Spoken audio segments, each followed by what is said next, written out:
CADRE has had so many memories for me, and I can only imagine memories it's had for others. I think like the Silicon Valley teaching media art here at a state school in Silicon Valley is an interesting position to be. Being like sort of thrown in to the deep end affected me in like sort of the way that I just approach things. It's just like it's about being like sort of hungry for it. Right? Immediately, I just knew where I wanted to also come and be a part of, because these sort of spaces are so rare. I think for me, I do often think about 237, like just that energy or that kind of ethos. I think entering CADRE, I was a lot more solo artist mindset, where I want to make everything myself. My favorite CADRE memory that always stands out to me and what really made me click was the late nights that sometimes we're holding in the student organization with friends, of going out to eat and then talking about classwork or talking about projects that we have to do or what's next for the student org. Like, 2009, so I've been gone about 16, 17 years. And like last year, James Morgan and I had a little conversation one afternoon, and then ended up doing a project that we then took to a conference in Sweden. And that's the sort of thing that was happening when I was there. Like coming to CADRE has been kind of like the catalyst of, okay, we support you. I don't remember the name of the room, but it's next to the elevators over there. That's a CADRE room. Some of my favorite memories were just being in there with people I was in school with at the time, like Brett Stahlbaum and Lisa Jebbrot and Jan Eckenberg, Stephen Haig. I don't know. I mean, I just think there's nothing that like beats late nights in room like 237. I think that at the end of the day, people want to interact with other people. They want to connect, and especially when they're passionate about their artwork and want to learn, they will seek each other out. Some of my favorite memories from CADRE were Steve's Artist Information class working on the journal project in Macromedia Flash, and Joel's Artist System class where we programmed carnivore clients in Python and OpenGL. Both of these projects got me really passionate about data visualization, which is still my primary creative output to this day. My favorite CADRE memory, that's really hard. There's so many. I think possibly launching chickens off of the landing at the Student Union and making chicken videos. It definitely brought me closer to a lot of people that I wouldn't have otherwise talked about, and it's created lasting friendships that I still have. Also fly fishing in Morris Daly Fountain, probably shouldn't say that, with Joel's 210 class. I've met and I worked on a lot of different projects that I never thought I'd ever work on. So to be able to foster different skills is a really nice experience. And also paintball wars, too many memories to remember. I think my first significant CADRE memory was when I first kind of joined, and I was like kind of scared. I was like, oh, these people are cool, but like it's just kind of like a student organization thing. Like I didn't really expect there to be like a whole like big community out of it. There was a lot of great people that I met that I still, try and follow a little bit to this day. The people that I've met in CADRE are very close friends. Actually, my wife and I met at one of the movie nights, so that's one way that it's impacted me. The amount of people that have come in from around. I'm really looking forward to the CADRE 40th Symposium. That's going to be great, and it just feels serendipitous. There have been plenty of people who have come from different fields, and a lot of them may have never thought they were going to do art, that have come together to like build a group of people that are pushing the boundaries of technology and art. But I remember I was walking past I think a group of committee members, and they were talking about something, and I did an impression of the grandma from SpongeBob when she goes, "They're selling chocolates!" And I remember they all laughed, and I was like, oh, I'm like welcome here. It's like nice here. I really loved the experience of being able to collaborate with students to showcase their BFA projects online on New York City during fall of 2020. that felt really important. And I was grateful to have that experience. Joel has always treated everyone he's taught as a student with basically respect and the burden of being an adult and just being another person. There was also this amazing birthday party one time at Joel's house where some people in gorilla suits showed up. I've only been here 15 of the 40 years, and I hear about these memories through people's journeys. I also have the memories of all the students that I've worked with in my time here. And you know, one of the things that really stands out for me is the way the community comes together in times of need. I saw in the like 1 or 2 classes I would teach a year here, a lot of times I would just come in and talk or something like that. I was friends with Rhonda, and I saw just the experimentation and the overlap and all the amazing toys, tools, equipment, and just seeing that kind of energy. I really wanted to start developing that at SFAI. And then unfortunately, SFAI closed. You feed yourself until you can't eat anymore, and then you take a break. And it just feels like that sort of way of approaching it, that like sort of jumping into the deep end. And there's so much of that around here. A lot of our students are working class. Some of them want to be artists, but a lot of them wanted to join the workforce in the tech industry. Essentially, everything I made was just me, but then joining the organization, experiencing more collaborative work, and also emerging CADRE with a group of artists that I work with constantly. I think the biggest takeaway is collaboration and being able to unify artistic qualities and technical qualities, that being something more unison to create something, I think, a little bit more expanded on than just like a basic artwork, something more interactive, something more involved, I would say, is how it affected me. All the things that I was doing without support, now I'm doing it with support. So like, it's like my work has like exponentially grown because now I have like the support of my colleagues and I have the support of my students. So it's all like, wow, like all the things that we can build together is really been a game changer in my life. CADRE helped me develop a portfolio of work that got me into the Design Media Art program at UCLA, where I earned my MFA in 2008. After graduating, I worked at the NASA Jet Propulsion Laboratory, the MIT Sensible City Lab, and was head of the interactive department at Fabrica.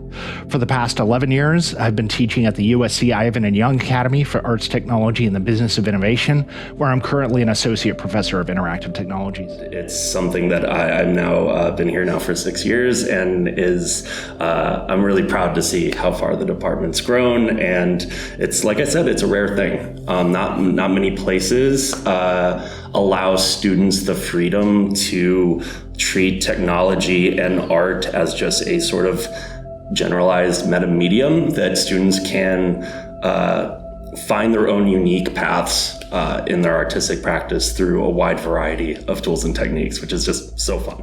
And that's kind of what happened in our case. I was really struggling in the class, so I reached out to someone from the other section of that class, and I was like, hey, do you want to like start a study session? I intended for it to be a one-time thing because I was really struggling with one project, but people showed up and we talked about digital media art, but we also talked about not digital media art, and I thought that was incredible.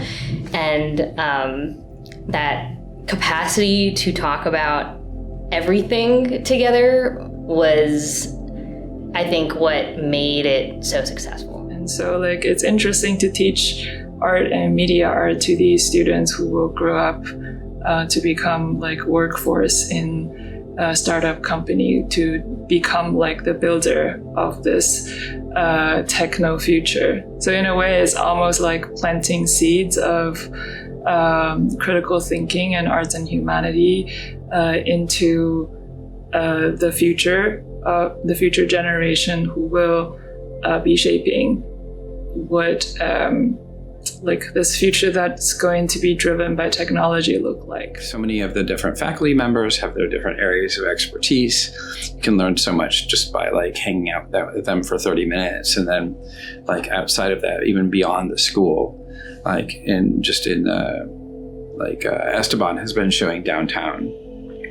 Andrew has an event over at Good Karma and brings in electronic music, connecting with the hobbies and interests of the rest of the faculty. But I want to say it's really the richness of how much information, how much knowledge there is, and just sort of being able to sort of soak it up. Just to give you an example, I never thought that I could have a class where I'm teaching LED programming or analog video. I'm pushing a cart with a bunch of vintage synthesizers, and the students and the colleagues are going to be that's so cool, it's I feel like I belong, I can just be myself. When the job, when I got hired at CADRE, it was this kind of deep, in my bones, I knew that I was being kind of invited into a world that would be that kind of fortune teller, right, for the next couple generations, and that I had kind of found my people. But I do think, at some point you as a student graduate, and the peers that you had, and certainly instructors and teachers, no longer your teacher. They are just a friend or a colleague. And I think even before I graduated, I think Joel had a lot of respect for the grad students, including myself. And I think that was a mutual thing. Other things were just the sort of times that one of us, including me some of the time, would have an exhibition piece that just needed all hands on deck. And so it would just be okay, where do you need me? What paintbrush do you need to hand me? And knowing that I could count on people to do stuff like that for me. I'll never forget, the amazing resource that my colleague Sarah Lowe was, and she is sort of a material genius, and a number of times I just go, I kind of need something like this, and she would introduce me to this whole range of hardware or materials. I actually paid her to help me fabricate some sculptures during my time there, because it was just, she's such a great technical fabricator. There's a bunch of people doing different projects for different classes. You have James's class, we have Steve's class, Craig's class, or Andrew's class now. You have a bunch of different people in that room who are doing different projects for different classes. And there's some people who have already taken the class who are oh, this is one way to approach this. So I think memorable moments were when people were just helping each other. I'm sure that probably happens now. Oh, the person took it last semester and this person taking it now. There's some shared knowledge. When I saw what was happening here and how rare that is as a part of an arts ecosystem, specifically in the Bay Area, and then being at a school where I was beginning to develop it, but unfortunately, and this is an ever persistent problem, is that small art spaces, these rare spaces are not, they're all disappearing. And feeling fortunate enough to still be at a place where I can be surrounded by this sort of energy is something that not only brings me a lot of joy in my life, but also gives me purpose. Art is not just the project. It's in fact, it's often, I think, is the opposite. It's all the ephemera, the lives lived, the all the things that got made in its wake, those stories, it's not the specific project necessarily that Professor Slayton and Ellen Strange were making, but their history, right? The Switch journals, all that's a history, that's a dialogue, and being able to continue in that dialogue is great. And it makes me really happy. And part of it is it's hard to get bored around here. right? I was talking about like sort of just the quality of the people and the projects and the energy that everybody has. So it is one of those things that like, it doesn't happen if I'm with my colleagues, but if I'm like, if like during the summer or something like that, you know, when I don't have these other pressures, it's like, oh, I should make a game. What kind of game do I want to make? I'm a recent CADRE person, and like I still, after almost 2 years, like I have to pinch myself and think like, oh, I'm living my dream. Like I wanted to be an art professor, and what a great place to be with a place that has such recognition.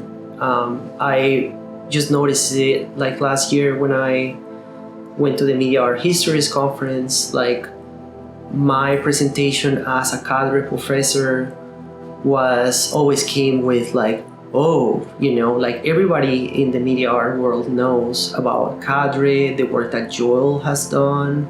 So just being associated with all this great art and this history is like, makes me feel very proud and lucky. I fondly remember some of the things that we did in addition to all our scholarly stuff, such as a group of us were able to obtain a copy of Desert Bus, the famous Penn and Teller video game, and we decided to play it by handing off the wheel to one another, because the game involves making 1 point for making a drive across the desert. This about 8.5-hour drive.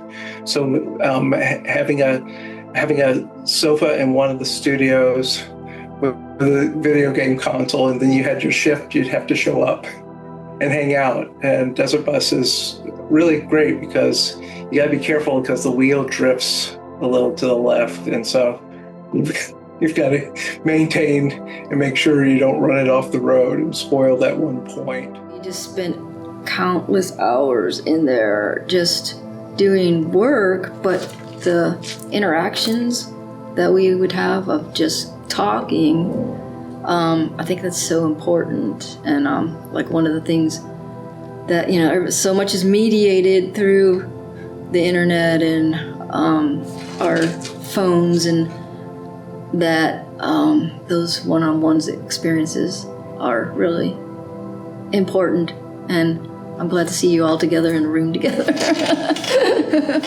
I credit CADRE for giving me the creative environment to springboard me to the opportunities that have changed my life, and I'm looking forward to seeing the creative output of the next generation of CADRE students. Digital media these days, I think, you know, there's the everyday use of it. It's everywhere, of course, but really when I think of digital media, I think of interactive work that is sort of challenging the notions of what it means to use computers as human beings, and what the nature of computing and thinking and all of that stuff, language, yeah. I often go back to like 237 and be like, okay, like, here's what really worked, right? Given the circumstance. And those systems change, but I think a lot of the core ideas still resonate with people, because it doesn't always have to be about like having concrete goals. Again, this is just me, not representative of everyone. Some people do work really well with concrete goals, but I think for me, you'll hear this a lot in like design, and I don't like this word, but you hear like, what's the North Star kind of situation? Like, what's the thing you're like ephemerally working towards? And it can be like collaboration, or like, you know, critical thinking, or being super inclusive, and like bringing in all the different like professions.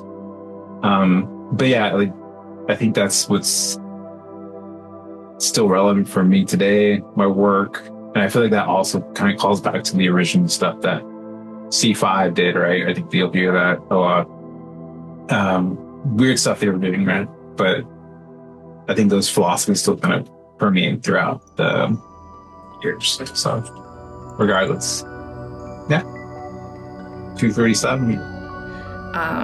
Specifically with back in fall 24, I would go with like Hanmin and Danny to go eat at like midnight, but we'd keep talking about the Student Org and what the next meeting is about. What do we plan for the next month? That continued into with more people that I would bring back to Student Org and be like, guys, we should go join. And then we continued to talk late into the night of what do we want to do on our next project? What are the next big thing that we want to participate in? Those have been some of my best and favorite memories. Where you're all kind of tired and you're all a little stressed because the deadline is like coming up, but you're also having fun and you're like joking and laughing, and you can laugh at your own artwork and laugh at like the situation, and like that sort of experience is what I'm here for. It's also the spirit of what CADRE is that we don't ever stop contributing to one another. Which is a really, really amazing thing. That energy still exists. CADRE, I think, represents collaboration to me, as well as innovation, and trying to think of new ways of solving somewhat simple and complex problems. I think that there's always like a need for more community spaces, and in joining the student organization, I also found it, but for me that started with the study sessions.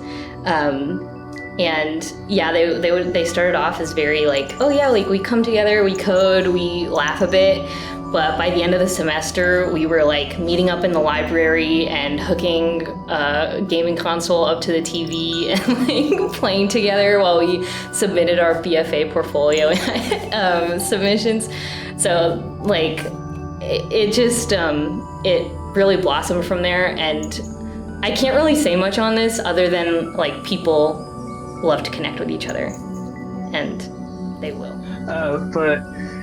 Also just like hearing people's perspective and knowing what they know, learning what they know, it created a sense of community where we could kind of help each other go through the major whenever we face challenges. Maybe we sometimes like the material was kind of difficult on its own, but together we kind of worked and helped each other. Not only the real exceptional student body, but just the care and community of the faculty.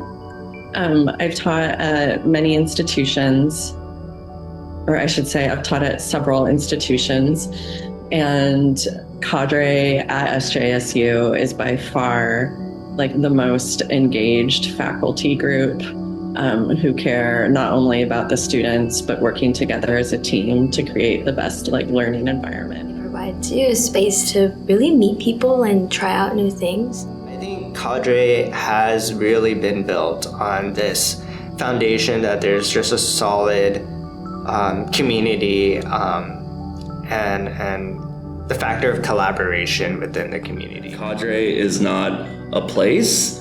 It isn't a specific thing. It is a community. And one of my favorite things is not the students realizing just like how this is their first show, but that CADRE, they're not leaving CADRE. CADRE continues afterward.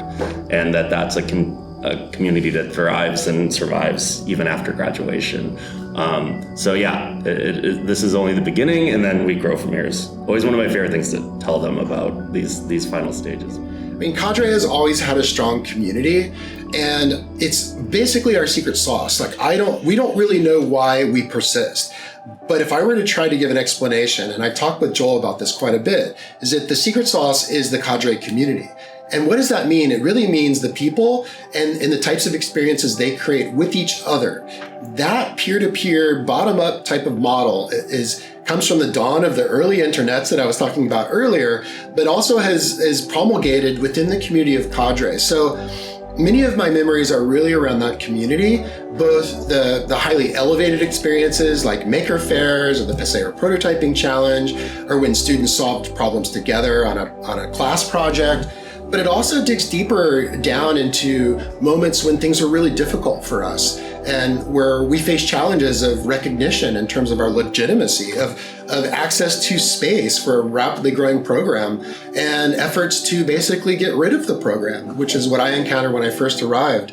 I like to say, like a mycelial culture, every effort to somehow diminish how brightly we shine has been met with just greater vigor and persistence to create that community in an even stronger way. Do what you guys are doing. Do more of it. But don't give up, you know? That's what I was saying earlier in the seminar today was make the commitment. It feels good.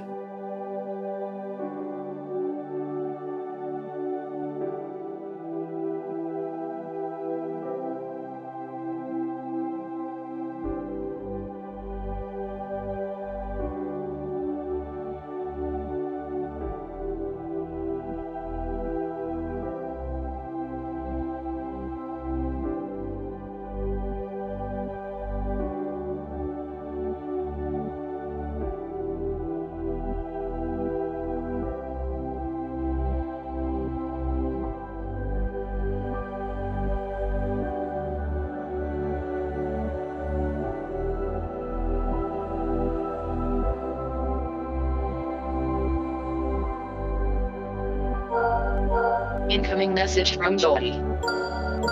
Incoming message from Jody.